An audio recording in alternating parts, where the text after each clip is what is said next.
ഹബീബായ തങ്ങൾ ഖുർആൻ ഇങ്ങനെ ഓതിക്കൊണ്ടിരിക്കുമ്പോൾ ഇബ്രാഹിം നബി തൻ്റെ ഉമ്മത്തിനെ കുറിച്ച് പറയുന്ന ഒരു വചനം ഓതുകയുണ്ടായി.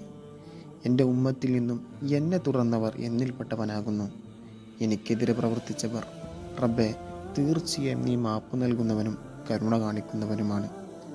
മറ്റൊരു സ്ഥലത്ത് ഈസാ നബിയുടെ വാക്കുകൾ ഓതുകയുണ്ടായി. നീ അവരെ ശിക്ഷിക്കുകയാണെങ്കിൽ തീർച്ചയായും അവർ നിൻ്റെ അടിമകളാണ്.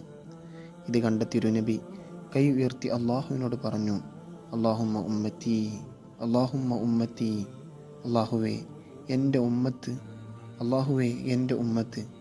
എന്നിട്ട് തിരുനബി ഉമ്മത്തിനെ ആലോചിച്ച് കരഞ്ഞു. ആ സമയം അള്ളാഹു ജിബ്രീലിനോട് പറഞ്ഞു, നീ മുഹമ്മദിൻ്റെ അടുത്ത് ചെന്നിട്ട് എന്തിനാണ് അങ്ങ് കരയുന്നതെന്ന് ചോദിക്ക്. ജിബ്രീൽ അലൈഹിസ്സലാം തിരുനബിയെ സമീപിക്കുകയും വിവരമന്വേഷിക്കുകയും ചെയ്തു. മുത്തനബി പറഞ്ഞു, എൻ്റെ ഉമ്മത്തിനെ ആലോചിച്ച് കരയുകയാണ് ജിബ്രീലെ.